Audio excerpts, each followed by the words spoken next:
Welcome to BlendedTV. It's Wednesday night, and tonight's guest is Ryan Kells, who is the president of the Nova Scotia Powerlifting Association. Really happy to have Ryan on tonight. There's a few things that we're going to dig into about powerlifting, how it relates to CrossFit, and also how CrossFit probably feeds some of those powerlifters we were just discussing before we went live. Now, before we get going tonight, we are going to be giving away tonight 10 tickets, 10 double passes to the upcoming screening of War Dogs, which is going to air on August 17th. The first 10 people that comment or ask a question, we'll contact you. We'll get you those tickets into your hands. So be sure to speak up as we get rolling here. Ryan, welcome to the show. Thanks for having me. Thanks for coming out tonight, spending your Wednesday night with me. Thank you. So let's get started just by me asking you the most simple question of all. What the hell is powerlifting? Powerlifting is a test of strength. It's the squat, the bench press, and the deadlift. So at a powerlifting meet, so those are the powerlifting exercises. At a powerlifting meet, you get 3 chances to log your best squat, 3 chances to log your best bench press, 3 chances to log your best deadlift. Your best squat plus your best bench plus your best deadlift gives you a total. And within your age group and weight class, the person with the best total wins. I think that's one of the big reasons that BlendedTV exists, is that our objective is to provide those within Halifax, Atlanta, Canada, with resources like yourself to explain what the difference is. I mean, we have people coming into Blended almost on a daily basis that they have no idea what the difference between Olympic lifting, powerlifting, weightlifting, bodybuilding, CrossFit, whatever it is. People are just unaware of what the differences are. I mean, all too often when people are talking about Olympic lifting, they're like, oh, like when you do a bench press. Yeah, I know. I get that all the time.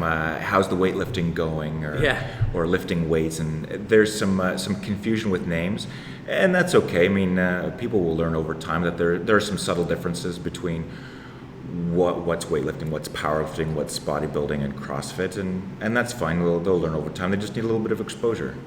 So how long have you been involved in powerlifting? Because your background, well, part of your background was CrossFit initially. Yeah.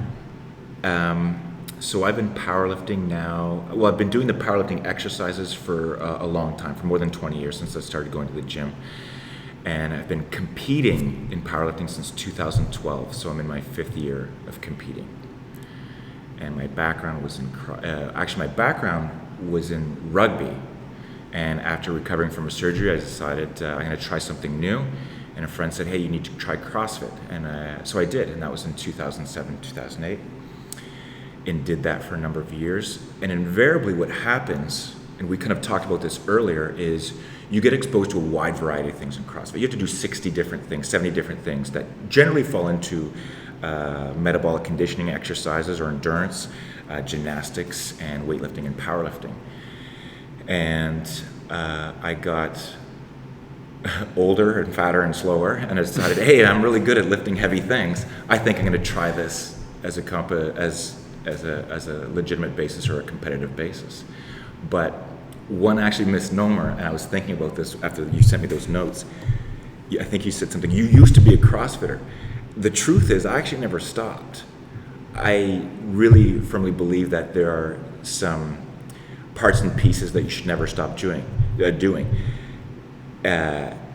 I cherry pick, absolutely, but I still think that there's having a broader exposure to fitness will help you in all areas, and I think it just helps me in powerlifting as well as doing the endurance stuff. I think that's a great point. I mean, we have had athletes come into Blended that have started off in CrossFit and since have branched off to powerlifting, even rowing. We've had someone that we did last year. We went to Banook Lake with a group of people and we went out rowing, and just as often as we can, we get out to try different things. And since then, people will branch out to specialize in these things that they fall in love with because of what they've been introduced in a CrossFit gym. Yeah, so that's exactly what's going to happen. Is you're going to take people and they're going to be conditioned athletes or deconditioned. They're going to come to you in a state, and you're going to help them improve and strength and endurance and flexibility and all that kind of good stuff, and then they're going to say, you know what, this is the best I've ever felt. I'm going to try a Mud Hero run, or I'm going to go into a CrossFit competition, or hey, people are doing Blue Nose, and I think I'm going to do the 5 or 10K or maybe longer. And then now there are areas for Olympic lifting, and I kind of fell in love with powerlifting, which I just really enjoyed. I like the training. I still do some of the other things. But that's what's going to happen, or that's not what's going to happen. That's what is happening. Yeah. Is you're only going to give people, it's only going to be so long before they get that broad exposure and say, you know what, I like really doing this, and now I have an avenue to compete or test myself. Yeah. Whether it's lifting heavy weights or running a long distance. I mean, you've been into Blended since the day that I opened it.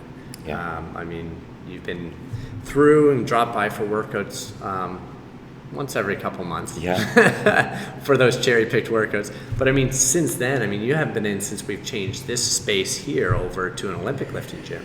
But I mean, that speaks volumes to exactly what CrossFit's done. I mean, there's a huge conversation that's going through social media on the lady who finished second at the CrossFit Games this year, who went to Rio, and is doing Olympic lifting there. And I mean, there was a newscaster that had stated that her involvement in CrossFit is kind of the reason that she finished 14th at the Olympics. Yeah, I did read that article. I think that was floating around social media, and it did seem to be, it did on the surface seem to be kind of disparaging, and I think I look at that upon later reflection and just say that's just an uneducated opinion. And 14th in the world is still pretty good company. And you know what? CrossFit had a really good reply to it. What was it? They said that if anyone has an issue with her having done CrossFit and Olympic lifting in the same year, then someone in Australia should go and specialize in Olympic lifting and beat her.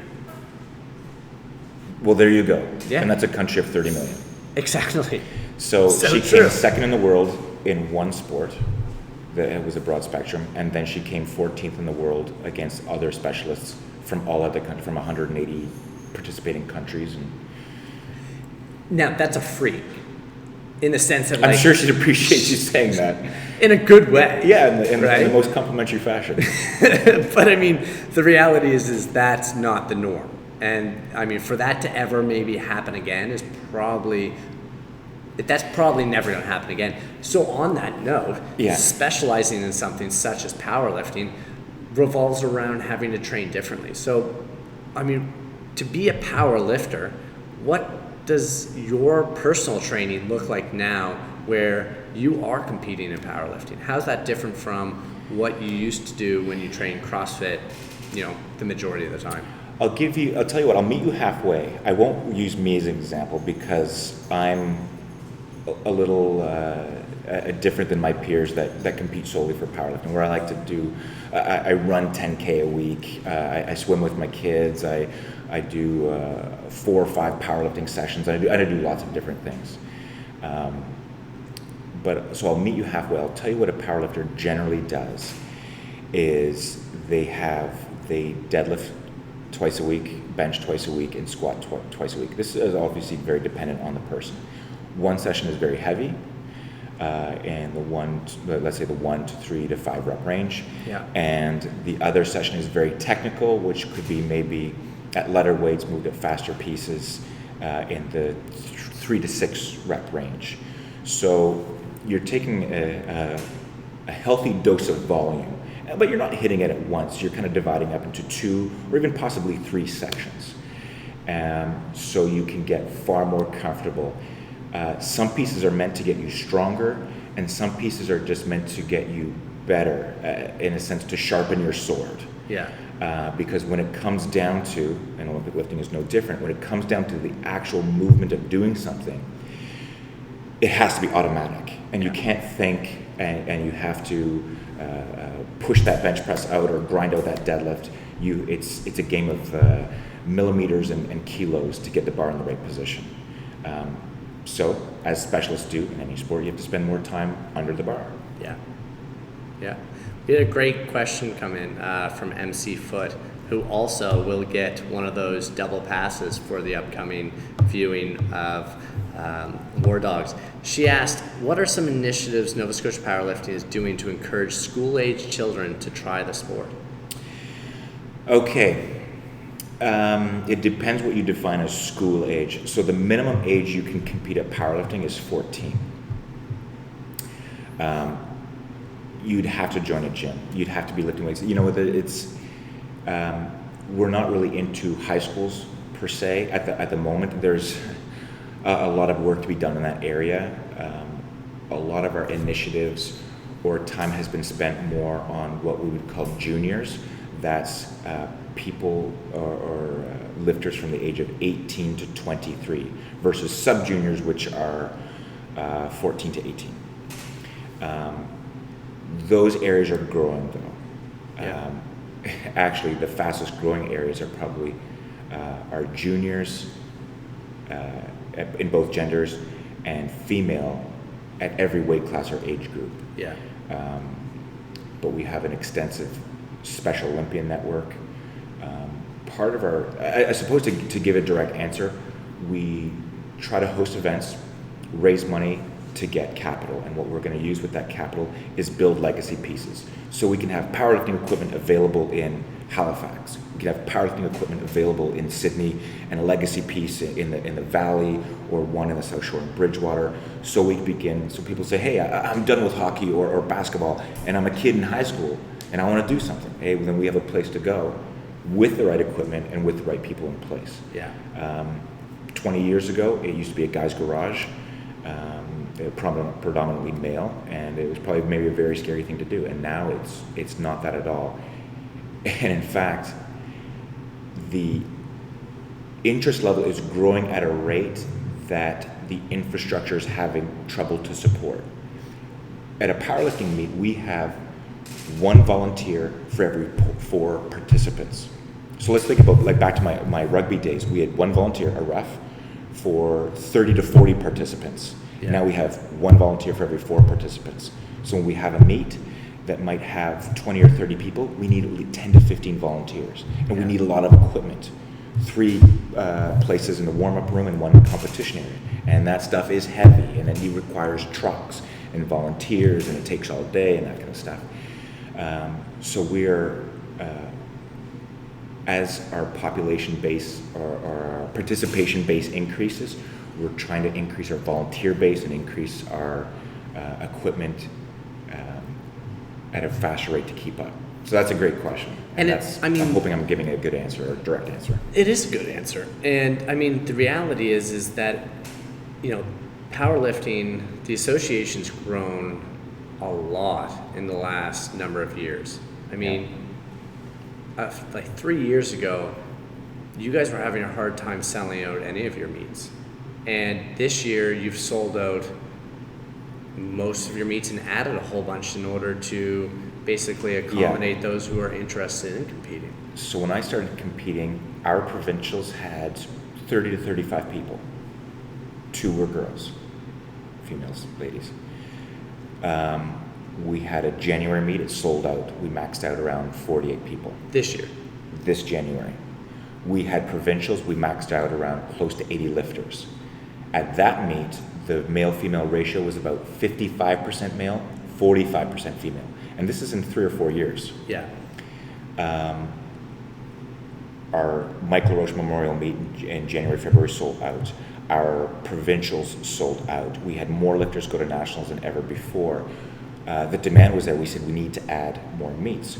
So the YMCA is having the YMCA Open in Sydney, Nova Scotia, and Matt McKay is hosting the Mainland Fall Classic in Sackville Sports Stadium in October.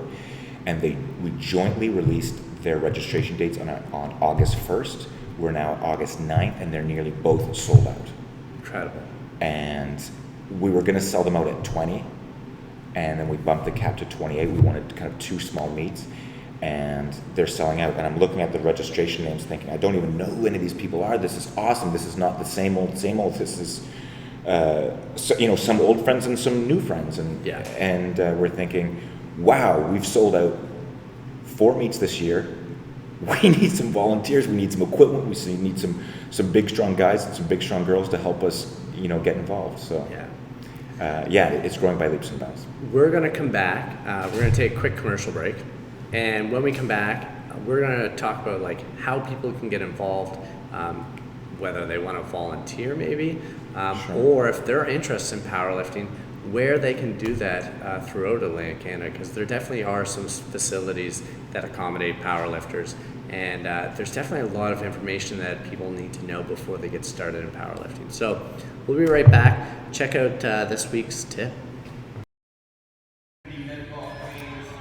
Hey guys, one thing that's really, really important in the gym is to ensure that we're taking care of our gear. So when you're done working out, we ask that you please take a few minutes to just kind of tidy up your space, put all your equipment away, and at the same time, get it cleaned up.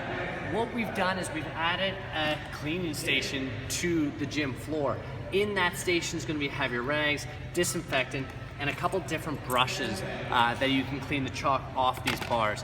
It's really important to get the chalk off the bars. The moisture and the humidity with the chalk on the bars really affects it and will rust those bars out. So take a quick second, wipe the chalk that you used off of that bar, take a rag, spray that disinfectant on the rag, and give it a quick wipe down. That's really going to help keep these bars in shape. So if you're using chalk, be sure to manage that chalk and clean it up after you're done. That's tonight's tip. Thanks for watching. We're back. We're here with Ryan Kells, the president of the Nova Scotia Powerlifting Association. And don't forget this is an interactive show, so be sure to ask any questions and you will win some double passes to the upcoming screening of War Dogs. Now, Ryan, we were just talking about how to get involved in powerlifting. So, there is a lot of information available on the web, perhaps too much. People can go to novascotiapowerlifting.ca, and what they'll find are a couple of things of resources. One, they can find the latest version of the IPF rules, the International Powerlifting Federation rules. It's a booklet, it's about 20 pages long, and it covers all the things you'd need to know about a competition, the equipment, and the clothes you wear. There is another segment on the website that has links. It has links to WADA, but more importantly, it also has a list of powerlifting-friendly gyms. That includes a variety of CrossFit gyms, it includes Blended Athletics, it includes the YMCA in Sydney, probably our powerlifting mecca in Nova Scotia. Our best and brightest are actually in Cape Breton, they're not here in the city. And some Good Life locations and some other gyms. We simply say, hey, to any gym, if you are powerlifting friendly, let us know and we'll put you on the website. So people say, hey, I want to join powerlifting. I'm in Yarmouth or Digby or Bridgewater, where can I go? We can say, hey, these are people that have said, yeah, you can come to this gym. So it's one thing to have a facility to be able to go and powerlift at, but if you're unexperienced, what do you need to know and how do you find the information in order to do it both safely and properly? Because there's a lot more than just going and lifting weights. I mean, I think most people that are viewing in and tuning in tonight know that it's just not as easy as going in and every single day deadlifting, benching, and squatting. Like, you just can't do that and survive. So, I wish it was. That's true. But I mean, there's a lot of different programs out there to follow. Do you have, for those who are interested in getting involved, and we can add this into the description or into the comments later on as well so that people can jump on there, but like different programs, like do you follow Wendler 531 program? Mm-hmm. You talk a lot about Juggernaut, mm-hmm. their training systems. Like, how do people find the information that they need to know in order to do this and to do this safely? Okay, so let me start here. You can a simple Google or YouTube search. You can find 1,001 videos on how to squat, bench press, and deadlift. So I kind of won't go into those as that information is readily there. And most of what you see out there is fine. If you go to a reputable source, Juggernaut Training Systems is good. There's a lot of different ones out there that you can pick and choose from. And I would actually encourage you to go look at a variety of them. What's more important is you get a coach. Nothing will beat one-on-one instruction. Yeah. If you line up 10 lifters right here, I'll show you 10 different deadlift techniques. There are some broad strokes that you can say, this is how you have to squat, bench press, and deadlift, but it is going to be so specific to your age, your weight, your experience, your leverages, previous injuries, all those types of things, that there's nothing will be being under the eye of a watchful, under the watchful eye of an experienced person. So you can always reach out to us vis-a-vis the Nova Scotia Powerlifting website or Facebook and say, hey, this is where I live, who can you put me in touch with? And we can say, hey, this is a good person that lives or works near you or goes to your gym, and you can kind of lean on. So that's the best place. And you could even use Blended Athletics as an example. You guys can teach people how to squat and deadlift just as good as anybody else, perhaps better. Regarding programs, so I never actually fully vetted this out, but I had a big interest in saying there's a lot of online programs. Actually, let me back up and say there's a lot of online templates. So there's very much, in my opinion, a difference between a template and a program. A template is a list of exercises and sets and reps and percentages that says you're going to do this between weeks 1 to weeks X and go through with it. And it's just as good for you as it is for me. Well, and that will work. I'm not saying that. Hey, going into the gym often and being persistent and patient will lead results.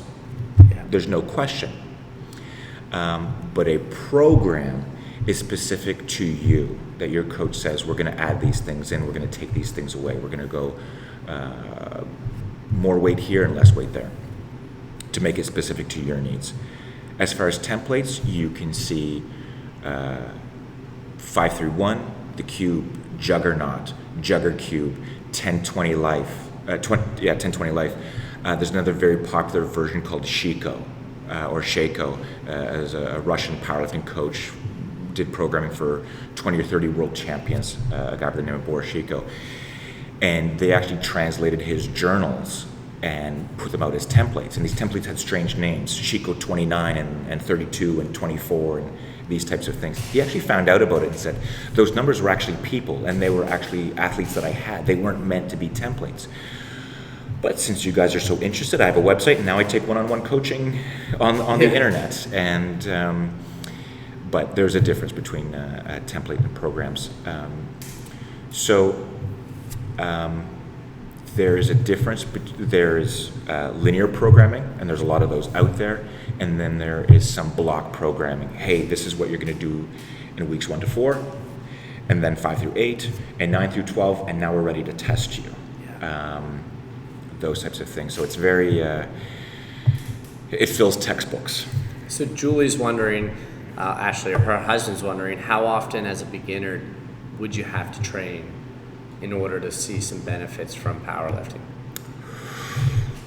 So, Julie's husband, I want you to give me a little bit of rope here and I answer that question. And I start by answering this question that you didn't really ask, is why powerlifting? Why is it done in every kind of different type of gym? You only have so much time in the gym. Learning is finite and recovery is finite. So you're going to enter the gym. It can be a corporate style gym, or it can be a CrossFit gym, and you only have so much time to learn so many things. Powerlifting ends up being the biggest bang for your buck by developing your lower body by squats and deadlifts, and your upper body with bench pressing or other type of presses. So whether your goal is CrossFit, endurance, rugby, or straight up powerlifting, there's a huge value into these things because it uses the biggest muscles, the most number of muscles, and allows you to move the weight the furthest. Yeah. That being said, you could conceivably take a person, an athlete, let's say Julie's husband here that phoned in or emailed in, and say, I'm going to give you a lower body day that has squats and deadlifts, and I'm going to give you an upper body day that has pressing or bench pressing, and you can see results. The question, or the thing that every athlete struggles with, is where do I stop? So I'm powerlifting 2 days a week, and I could get more results if I did 3. And even more results if I did 4. Well, eventually you're not going to be powerlifting 8 days a week, doing thousands of sets, moving hundreds of thousands of kilos before there's some type of fall off. Yeah. And that is the magic number that everyone who wants to find out is what is the maximum recovery volume, what is the most I can do before it's unproductive, and what is what we would call the minimum effective dose. What is the least I possibly can do and still hit my goal? Yeah. Because if I'm doing the minimum effective dose, and that sounds pejorative, minimum, what is the least I can do? But if my goal is to bench press 400 pounds, what is the least amount of weight I have to do to hit that goal? Then every rep and set past that is pointless. Or you've already hit your goal. And it's become a lot more scientific than that in the last number of years. I mean, there's companies like Athletogen that's out there, and hopefully we'll have Jeremy, who's the CEO of Athletogen, on.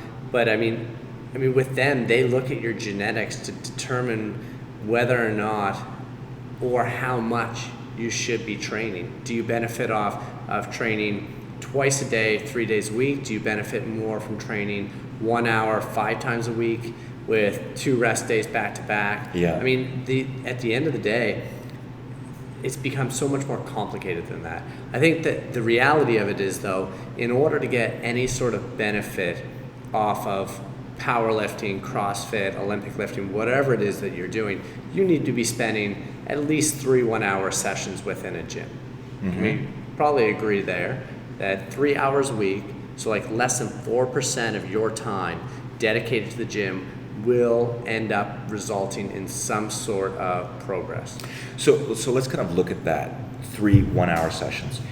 If the training period is too short, well, you're not really fully warmed up, and your central nervous system isn't ready, and you can't really hit the potential that you should.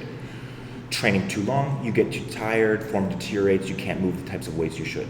It should be short and intense, or slightly longer and moderate. But no one's powerlifting for 4 hours straight. Yeah. If they are, more power to them. So I mean, that's the reality in bodybuilding, though, is that bodybuilders will spend that much time, but it's different. They're isolating muscle groups and spending 20, 30 minutes on a very specific muscle group, and then you look over at CrossFit, Olympic lifting, or powerlifting, and I mean, that's not the case. It's from a central nervous perspective, it is much more taxing than sitting there and doing bicep curls for 30 minutes and then doing shoulder press and front raises, etc., etc. So the way I look at exercises is there's kind of 4 groups: high skill, high intensity; low skill, high intensity; high skill, low intensity; and low skill, low intensity. And you can take the snatch and clean and jerk or sprinting starts or something like that, and you can say that is a perfect example of a very high skill but a very high intensity. Powerlifting falls into the next kind of category down, which is low skill, not saying there's no skill, but lower skill and high intensity. You're moving heavy weights. Traditional bodybuilding, let's say somewhere in the 12 to 15 to 20 reps, is generally lower skill, lower intensity. Simply intensity being, hey, if you're moving something for 15 to 20 reps, you can't actually call that high intensity. Yeah.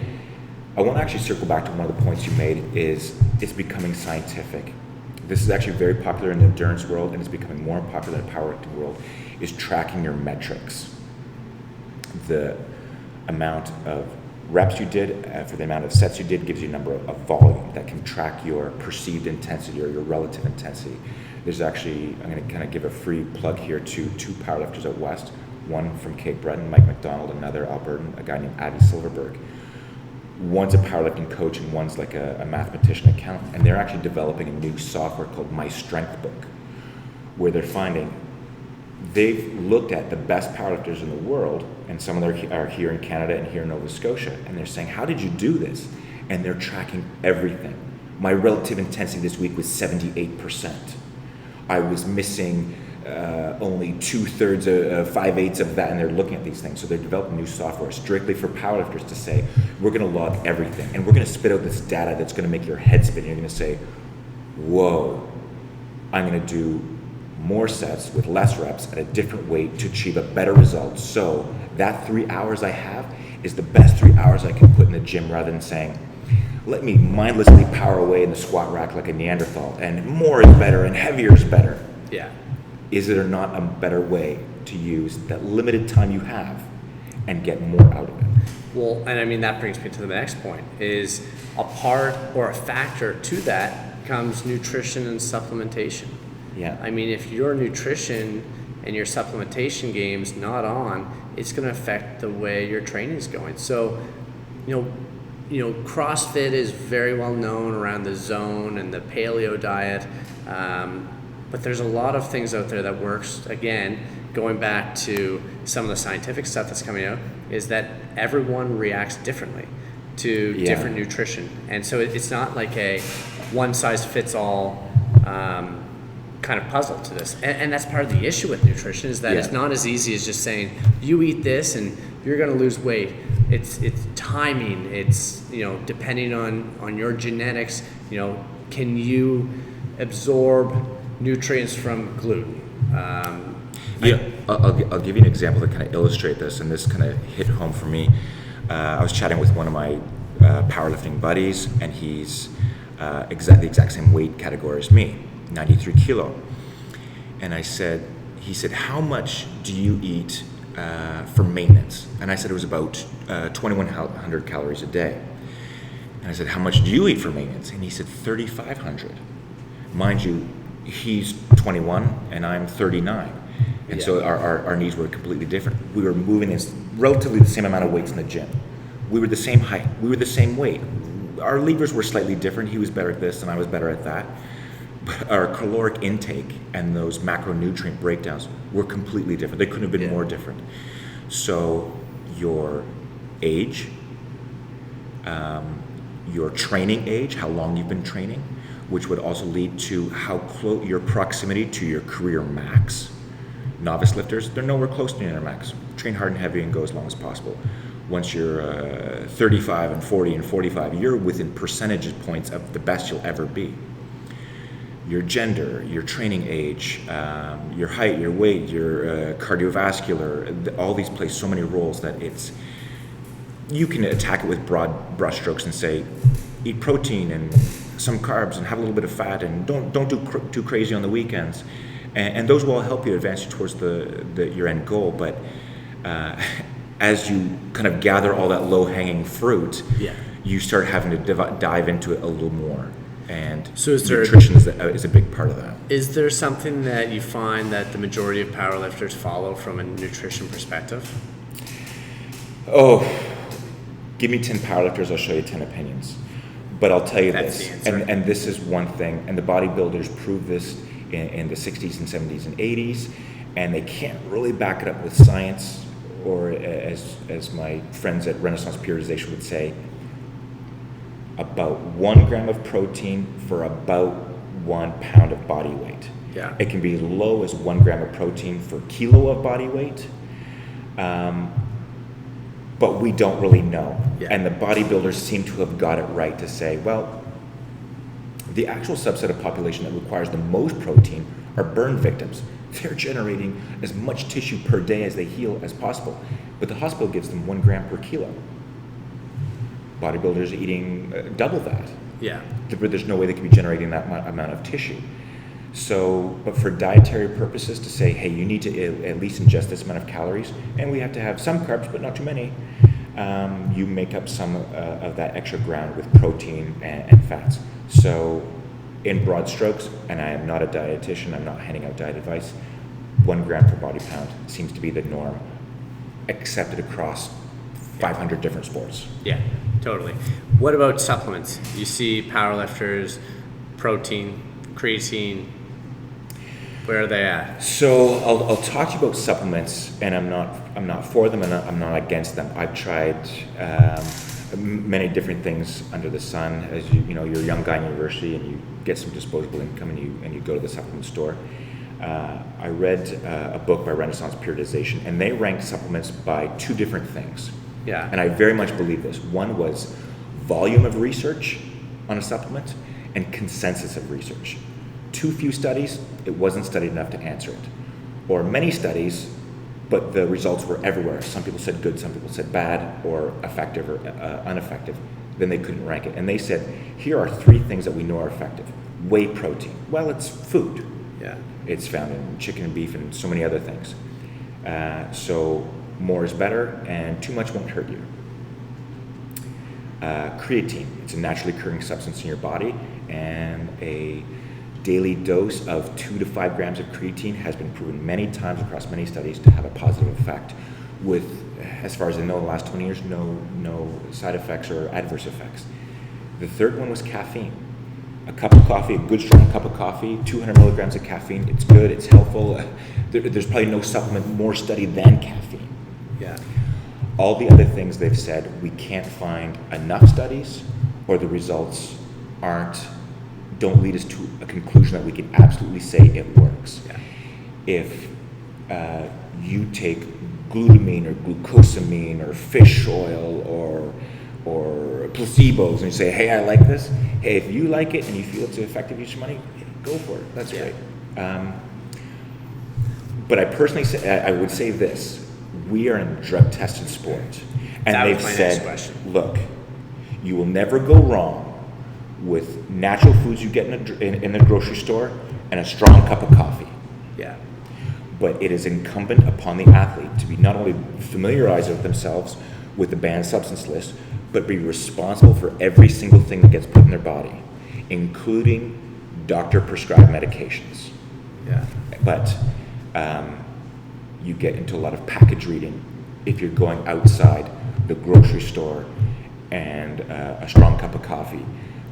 Even I don't want to say like Tylenol or Advil or those, but there are lots of things over-the-counter medications that are on the banned substance list beyond certain dosages. Yeah, but there is also a non-tested division within the Powerlifting Association, correct? So, not in ours, no. So, there's the largest powerlifting body in the world is the IPF, the International Powerlifting Federation, and there are 180 member countries, and Canada is one of them, and actually we do quite well. And our governing body is called the CPU, the Canadian Powerlifting Union, and all the different provinces make up that body. And our provincial association here is Nova Scotia Powerlifting, and we're the PSO, the Provincial Sport Organization for Sport Nova Scotia. And everybody in the IPF, CPU, NSPL adheres to the WADA Code of Conduct, the same one the Olympics are held to, with respect to banned substances. Yeah. We are not the only powerlifting federation out there. There's another major one in Canada, and I think in the States there's another dozen or 24 more federations. The Alabama Powerlifting Federation or this local gym powerlifting federation. They say, hey, we want to have our own rules. They are all on the surface relatively the same. Hey, you're all squatting, benching, and deadlifting, and the weight goes up and the weight goes down. But our federation is the most stringent upon drug testing, equipment specifications, clothing specifications that you can wear, and judging requirements. We would say our federation is the most stringent. So there are other non-tested federations. There's some in Canada, there's more in the States, and there's some plenty around the world. And if doing performance-enhancing we'll say performance-enhancing drugs, not something like an inhaler or something like that. If that's something you want to do, that's great. There's a place for you if that's your thing. Yeah. But it is not tolerated in our federation. And we hosted the Mike LaRoche powerlifting competition that you guys run last year, and it was tested. So one of the feedback we received at AGMs was we need to do more testing. Yeah. And we said, hey, if we raise the price of meats for more testing, are you guys okay with that? We'll take it from this many dollars to a lot more dollars. And people said, yes, we want that. So we said, okay. So we're now having testing, as long as it's financially feasible. We're going to have testing probably at every meet. Yeah. So what happens is I call email the anti-doping officer or doping control on the CPU board of directors, and I say I'm having a meet. This is when and where it's going to be, and they contact CSIS, Canadian Centre for Ethics in Sport, and we provide them the details, and they give me an invoice, and that's all I have to say about that. They say, how many tests do you want? And I say, I want to pay for this many. They may show up and do that many, and that's it, or that many more, but we have no selection over who gets tested and when they get tested and how they're selected, and even the collector here that comes She doesn't even know. Yeah. She sent what they call a mission, and she is told, he or she is told, either test these two people or test that class winner and something else. So it's pretty random. Yeah, it's not random. I don't think it's random. I don't think they're just drawing names out of a hat. Yeah. They've said we might have an eye on this person, this guy or this gal, or they might say whoever is the winner of the 72 kilo class, we want them. Yeah. Yeah. Interesting. Well, listen, we got to wrap this up, Ryan. Okay.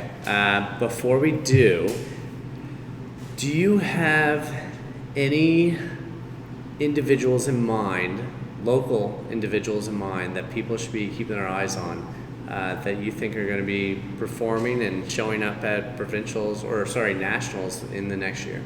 So we have a number of individuals that I can tell you about. One is actually a local athlete, female Lisa McNeil. Had her picture up a couple times tonight. Yeah, she had her picture up. Again, she was part of our rugby club. She decided to do CrossFit. She's now a pretty darn good CrossFitter, and she said, "Hey, I want to try this powerlifting stuff." And she's just an exceedingly gifted athlete, and she's done quite well.